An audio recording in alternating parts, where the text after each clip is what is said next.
A sala está cheia, as vozes se misturam, e você desaparece. Se você já sentiu isso, saiba que não está sozinho. Longe disso. Você está na companhia silenciosa de milhões que foram ensinados a acreditar que sua sensibilidade é uma falha de projeto, um erro no sistema. A sociedade te oferece um diagnóstico rápido: ansiedade social, timidez, um defeito a ser consertado com mais exposição, mais esforço, mais performance. Mas e se essa exaustão que você sente em meio à multidão não for um sintoma de fraqueza, mas um sinal de uma clareza imensa? E se o seu desejo de se retirar não for uma fuga, mas um ato de profunda lealdade à sua própria verdade? Você foi ensinado a ver a si mesmo como um pequeno barco com medo da tempestade. E se na verdade você for o próprio oceano, e o que te esgota não é a água, mas o barulho incessante dos barcos na sua superfície? Vamos mergulhar nisso. Existem camadas para essa sensação, e a primeira é a incompreensão energética. Pense em si mesmo como um instrumento finamente afinado. Em uma sala silenciosa, você pode ouvir a sua própria música. Mas em um ambiente social barulhento, você não apenas ouve o ruído, você vibra com ele. Cada conversa superficial, cada risada forçada, cada reclamação velada, tudo isso passa por você. Não ao seu redor, mas através de você. A maioria das pessoas desenvolveu um tipo de escudo, um amortecedor psíquico, que lhes permite navegar por esses ambientes sem absorver tudo. Você, talvez, não tenha esse escudo. Ou, mais precisamente, seu sistema o considera desnecessário, porque sua função não é repelir, mas sentir. E aqui está o ponto crucial. O que o mundo chama de ser extrovertido é muitas vezes a habilidade de manter esse escudo erguido. O que chamam de ser antissocial é a recusa do seu sistema em gastar energia vital para se proteger de algo que ele fundamentalmente não deseja. Observe o que acontece. Você entra em um lugar, sentindo-se pleno. 2 horas depois, sai se sentindo oco, esvaziado, como se sua força vital tivesse sido sugada. Não foi. Ela foi oferecida. Você a gastou, tentando traduzir a cacofonia em algo que fizesse sentido, tentando encontrar uma nota verdadeira em uma orquestra desafinada. E essa busca, essa tentativa de encontrar profundidade onde só há superfície, é o que te exaure. Mas aqui é onde a narrativa começa a mudar. A segunda camada é o diagnóstico equivocado. Ansiedade, nos dizem, é medo. Medo do julgamento, medo de dizer a coisa errada, medo de não ser aceito. E sim, isso pode ser parte da experiência para alguns. Mas para muitos como você, não é medo, é discernimento, não é, tenho medo do que eles vão pensar de mim. É a frequência energética deste lugar é incompatível com a minha. É uma forma de alergia da alma. Você não tem medo de amendoim. Seu corpo simplesmente sabe que aquilo é veneno para ele. Seu sistema nervoso não está com medo da festa. Ele está te informando com uma clareza brutal que aquele ambiente não é nutritivo para sua alma. É um ato de inteligência ecológica interna. Uma planta do deserto não tem ansiedade da chuva excessiva. Ela simplesmente não foi projetada para prosperar nesse ambiente. Por que esperamos que uma alma que anseia por profundidade e silêncio prospere em um solo de superficialidade e ruído? Essa sabedoria é ancestral. Os místicos e sábios de todas as tradições não se retiravam para as montanhas e desertos porque eram socialmente inaptos. Eles se retiravam porque sabiam que a verdade fala em sussurros, e para ouvi-la é preciso silenciar o barulho do mundo. Jesus não foi para o deserto por 40 dias porque tinha medo de pessoas. Ele foi para encontrar a fonte. E agora, no seu mundo, o deserto pode ser o seu quarto, um parque, um livro. O seu desejo de se retirar não é um sinal de que você está quebrado. É um sinal de que você está começando a ouvir a mesma sabedoria que guiou os buscadores por milênios. Agora, veja o que ocorre quando você ignora essa voz. A terceira camada é a performance e o seu custo invisível. Porque você foi ensinado que seu estado natural é errado, você aprende a atuar. Você veste a máscara da sociabilidade. Você sorri, acena, faz as perguntas esperadas. Você se torna um ator em uma peça que não escolheu, recitando falas que não escreveu. E talvez você seja até um bom ator. As pessoas podem te descrever como simpático, agradável. Ninguém suspeita da guerra que está acontecendo dentro de você. Mas o corpo não mente. Cada sorriso forçado, cada concordância silenciosa com algo que viola sua integridade, cada minuto gasto em uma conversa que drena sua alma, tudo isso tem um preço. É um débito que seu sistema nervoso paga. A exaustão que você sente depois não é um cansaço comum, é uma exaustão da alma. É o resultado de ter gasto sua energia mais preciosa, não para criar, não para amar, não para se conectar de verdade, mas para sustentar uma ilusão. Pense novamente no rio. A performance é como construir uma barragem para forçar a água a fluir na direção oposta. Exige uma quantidade monumental de energia, e o resultado é uma água estagnada, sem vida. Quando você finalmente chega em casa e desaba, não é preguiça. É o seu sistema finalmente liberando a barragem, permitindo que o rio volte ao seu curso natural, tentando desesperadamente se recuperar. A questão é, por quanto tempo você pode continuar pagando esse preço? Por quanto tempo você pode tratar o seu sistema de orientação mais honesto como um inimigo a ser conquistado? Mas aqui está a beleza profunda de tudo isso. Essa sensibilidade que você amaldiçoou, esse sistema nervoso que você tentou silenciar, não é sua fraqueza. É a sua bússola. É o seu guia mais confiável para a verdade, para a conexão autêntica. O desconforto que você sente em ambientes falsos não é um problema a ser resolvido. É a sua alma se recusando a participar da mentira. É um ato de integridade radical. E a sua tarefa não é aprender a tolerar o ruído. É aprender a honrar o seu anseio por silêncio. A sua tarefa não é se forçar a se encaixar. É se dar permissão para criar espaços e conexões que realmente te nutrem. Vamos voltar à metáfora. O rio não precisa se tornar o oceano para ter valor. A função do rio é fluir, nutrir as margens, carregar vida. E quando ele finalmente encontra o oceano, ele não desaparece simplesmente.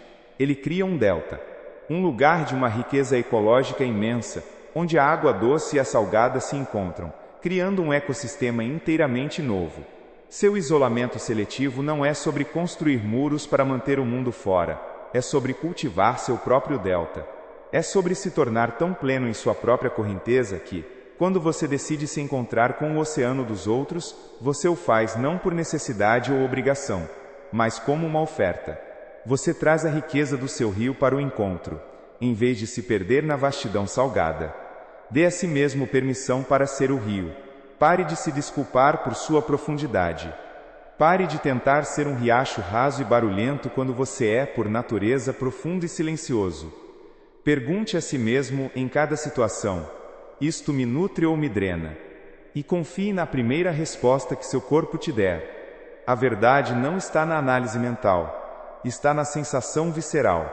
Sua sensibilidade não é uma ferida a ser curada, é um poço a ser escavado. E no fundo desse poço, você não encontrará a solidão, mas a nascente silenciosa de todas as coisas. Sua exaustão não é um defeito, é um tipo de clareza, uma clareza brutal. Se você já sentiu essa drenagem de energia em uma sala cheia de gente, como se sua própria essência estivesse evaporando no meio do barulho, entenda isto: você não está quebrado. Longe disso, você está na companhia silenciosa de almas que foram ensinadas a confundir sensibilidade com fraqueza. O mundo te oferece um rótulo rápido: ansiedade social, timidez, introversão.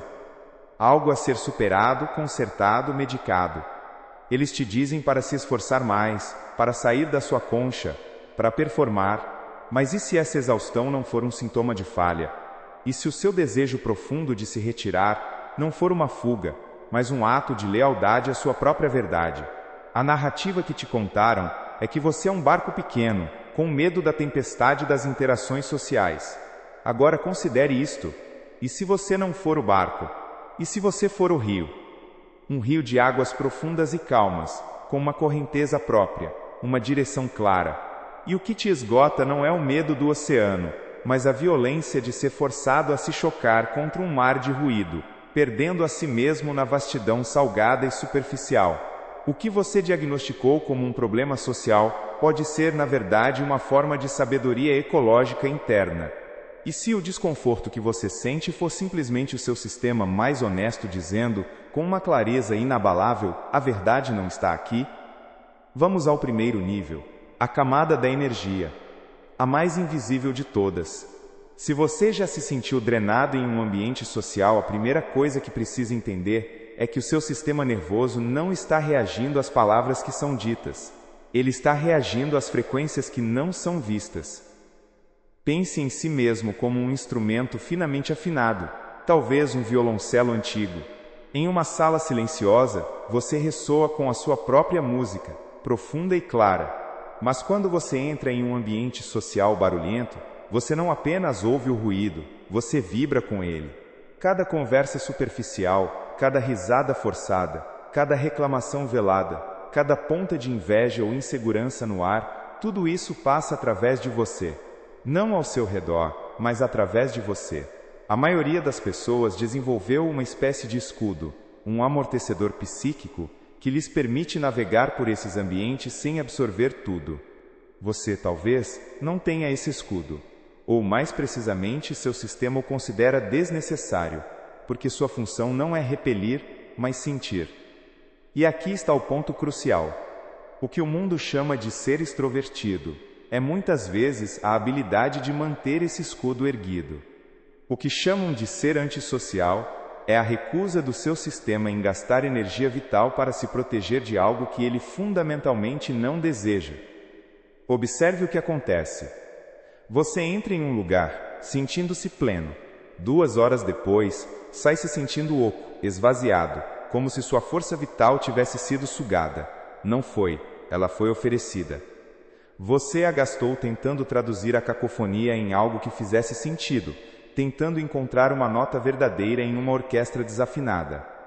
E essa busca, essa tentativa de encontrar profundidade onde só há superfície, é o que te exaure. Agora veja como essa experiência é diagnosticada de forma equivocada. O mundo te diz que isso é ansiedade. Medo do julgamento, medo de dizer a coisa errada, medo de não ser aceito. E sim, para alguns, isso pode ser parte da experiência. Mas para muitos como você, não é medo, é discernimento, é uma forma de alergia da alma. Você não tem medo de amendoim, seu corpo simplesmente sabe que aquilo é veneno para ele. Seu sistema nervoso não está com medo da festa, ele está te informando, com uma clareza brutal, que aquele ambiente não é nutritivo para a sua alma. É um ato de inteligência ecológica interna. Uma planta do deserto não tem ansiedade da chuva excessiva. Ela simplesmente não foi projetada para prosperar nesse ambiente. Por que esperamos que uma alma que anseia por profundidade e silêncio prospere em um solo de superficialidade e ruído? Eu me lembro de um homem que conheci há muitos anos. Um músico brilhante capaz de compor peças que faziam estranhos chorarem. Mas ele mal conseguia ficar em uma festa por mais de 30 minutos. As pessoas o chamavam de arrogante, de recluso. A verdade era mais simples. Ele me disse uma vez, não são as pessoas, é a dissonância. Eu ouço as notas que eles não dizem. Ouço o espaço desafinado entre o sorriso e o coração. E isso me deixa fisicamente doente. Ele não estava com medo. Ele estava ouvindo com clareza demais. Ele estava sentindo a diferença entre o som e a música. Essa sabedoria é ancestral. Os místicos e sábios de todas as tradições não se retiravam para as montanhas e desertos porque eram socialmente inaptos. Eles se retiravam porque sabiam que a verdade fala em sussurros, e para ouvi-la é preciso silenciar o barulho do mundo. Jesus não foi para o deserto por 40 dias porque tinha medo de pessoas. Ele foi para encontrar a fonte. E agora no seu mundo, o deserto pode ser o seu quarto, um parque silencioso, a companhia de um único livro. O seu desejo de se retirar não é um sinal de que você está quebrado, é um sinal de que você está começando a ouvir a mesma sabedoria que guiou os buscadores por milênios. É o seu rio interno se recusando a ser poluído pelo ruído sem sentido do oceano. Ele sabe, instintivamente, que sua correnteza precisa de clareza para fluir. Ignorar esse chamado interno é o primeiro passo para a exaustão crônica. É o ato de conscientemente beber um veneno leve dia após dia e depois se perguntar por que você se sente tão doente. Mas aqui é onde o verdadeiro custo começa a aparecer, porque quando ignoramos essa primeira camada de sabedoria energética, somos forçados a criar uma segunda camada, muito mais perigosa, a da performance. E então, a performance começa, é a terceira camada, o custo invisível, porque você foi ensinado que seu estado natural errado você aprende a atuar. Você veste a máscara da sociabilidade. Você sorri, acena com a cabeça, faz as perguntas esperadas. Você se torna um ator em uma peça que não escolheu, recitando falas que não escreveu, para uma plateia que talvez nem esteja prestando atenção. E talvez você seja até um bom ator, as pessoas podem te descrever como simpático, agradável, até mesmo sociável. Ninguém suspeita da guerra silenciosa que está acontecendo dentro de você. Ninguém vê o esforço hercúleo que é necessário para manter essa fachada de pé. Mas o corpo não mente. O corpo sempre guarda a pontuação. Cada sorriso forçado, cada concordância silenciosa com algo que viola a sua integridade, cada minuto gasto em uma conversa que drena a sua alma, tudo isso tem um preço. É um débito que seu sistema nervoso paga, silenciosamente, em uma moeda que ninguém mais vê, sua energia vital. A exaustão que você sente depois não é um cansaço comum de um dia de trabalho, é uma exaustão da alma. É o resultado de ter gasto sua energia mais preciosa, não para criar, não para amar, não para se conectar de verdade, mas para sustentar uma ilusão. Para sustentar um personagem que o mundo te disse que você deveria ser. Agora, observe o que acontece com a nossa metáfora. Pense novamente no rio. A performance é como construir uma barragem. É um esforço monumental para forçar a água a parar de fluir em sua direção natural, para ir contra a sua própria correnteza. Exige uma quantidade imensa de engenharia, de vigilância constante, de reforço. E o resultado? Uma água estagnada, sem vida. O rio, que por natureza deveria ser movimento e clareza, se torna um reservatório turvo e pesado. Quando você finalmente chega em casa e desaba no sofá, sentindo-se oco e sem vida, não é preguiça. É o seu sistema finalmente liberando a barragem, permitindo que o rio volte ao seu curso natural, tentando desesperadamente se recuperar da violência de ter sido contido. Esse ciclo de performance e colapso é o que mantém tantas almas sensíveis em um estado de exaustão crônica. É a razão pela qual você pode acordar se sentindo bem, ir a um único evento social por 2 horas e precisar de 2 dias para se sentir como você mesmo novamente. Você não está se recuperando da interação. Você está se recuperando da performance. Você está se recuperando do ato de trair a si mesmo repetidamente em nome da aceitação social. Antigamente, nas tradições de sabedoria, o silêncio era visto como uma força. O discernimento era uma virtude. A capacidade de estar consigo mesmo era um sinal de maturidade espiritual. Hoje, em nosso mundo, essas mesmas qualidades são rotuladas como defeitos, como patologias a serem consertadas. Mas aqui é onde a narrativa começa a mudar, porque essa dor da performance não é um beco sem saída. É um portal. É o seu sistema te dando um feedback tão claro, tão inegável, que em algum momento você é forçado a parar e escutar. A questão é, por quanto tempo você pode continuar pagando esse preço? Por quanto tempo você pode tratar o seu sistema de orientação mais honesto como um inimigo a ser conquistado, em vez de um guia a ser honrado? É aqui que a verdadeira jornada começa, não a jornada para aprender a performar melhor para construir barragens mais fortes, mas a jornada para desmantelar a barragem peça por peça e finalmente permitir que o seu rio flua. Para descobrir o que acontece quando você para de lutar contra a sua própria natureza e começa a se mover com ela. Porque o que você teme que aconteça se parar de atuar, rejeição, isolamento, solidão, pode ser exatamente o oposto do que a vida tem reservado para você. A verdade é que a performance não te conecta. Ela te isola dentro de uma concha de falsidade. É a sua autenticidade, por mais quieta e seletiva que seja, que contém a chave para a verdadeira conexão que sua alma anseia. mas é aqui que a beleza oculta de tudo isso começa a se revelar. Mas aqui está a beleza profunda de tudo isso. Essa sensibilidade que você amaldiçoou, esse sistema nervoso que você tentou silenciar, não é sua fraqueza. É a sua bússola. É o seu guia mais confiável para a verdade e para a conexão autêntica. O desconforto que você sente em ambientes falsos não é um problema a ser resolvido. É a sua alma se recusando a participar da mentira. É um ato de integridade radical. E a sua tarefa não é aprender a tolerar o ruído.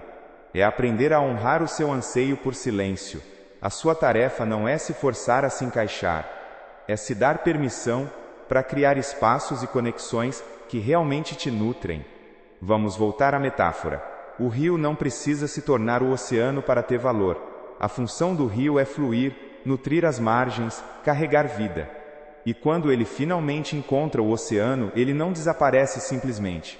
Ele cria um delta, um lugar de uma riqueza ecológica imensa, onde a água doce e a salgada se encontram, criando um ecossistema inteiramente novo. Seu isolamento seletivo não é sobre construir muros para manter o mundo fora, é sobre cultivar seu próprio delta. É sobre se tornar tão pleno em sua própria correnteza que, quando você decide se encontrar com o oceano dos outros, você o faz não por necessidade ou obrigação, mas como uma oferta. Você traz a riqueza do seu rio para o encontro, em vez de se perder na vastidão salgada. Dê a si mesmo permissão para ser o rio. Pare de se desculpar por sua profundidade. Pare de tentar ser um riacho raso e barulhento quando você é, por natureza, profundo e silencioso. Pergunte a si mesmo, em cada situação, isto me nutre ou me drena? E confie na primeira resposta que seu corpo te der. A verdade não está na análise mental, está na sensação visceral. Sua sensibilidade não é uma ferida a ser curada, é um poço a ser escavado. E no fundo desse poço você não encontrará solidão, mas a nascente silenciosa de todas as coisas. Então aqui está o seu convite. É um convite gentil. Dê a si mesmo permissão para se retirar. Não como uma fuga, mas como um retorno. Um retorno à nascente do seu próprio rio. Por toda a sua vida, você tentou aprender a linguagem do oceano. O barulho, as ondas, a vastidão superficial. Você acreditou que seu valor estava em se dissolver nele, em se tornar indistinguível. Agora escute. A sua verdadeira tarefa é se tornar fluente na linguagem do seu próprio rio. A quietude, a profundidade, a clareza da sua correnteza. Este rio que é você, não é apenas um caminho para o mar, ele é o ecossistema. Ele é a vida que nutre as margens. As conexões autênticas que você tanto anseia não serão encontradas ao se forçar para dentro do oceano ruidoso. Elas acontecerão quando outras almas sedentas vierem beber da sua água límpida. Ou quando outro rio, com sua própria melodia silenciosa, decidir fluir ao seu lado por um tempo, sem a necessidade de fundir as águas. Pare de se desculpar pela sua profundidade. Pare de tratar sua necessidade de silêncio como uma falha de caráter. É o seu maior ato de honestidade. Em um mundo que grita, sua recusa em participar da cacofonia não é arrogância, é sanidade. É a sua alma protegendo a música que só ela pode tocar.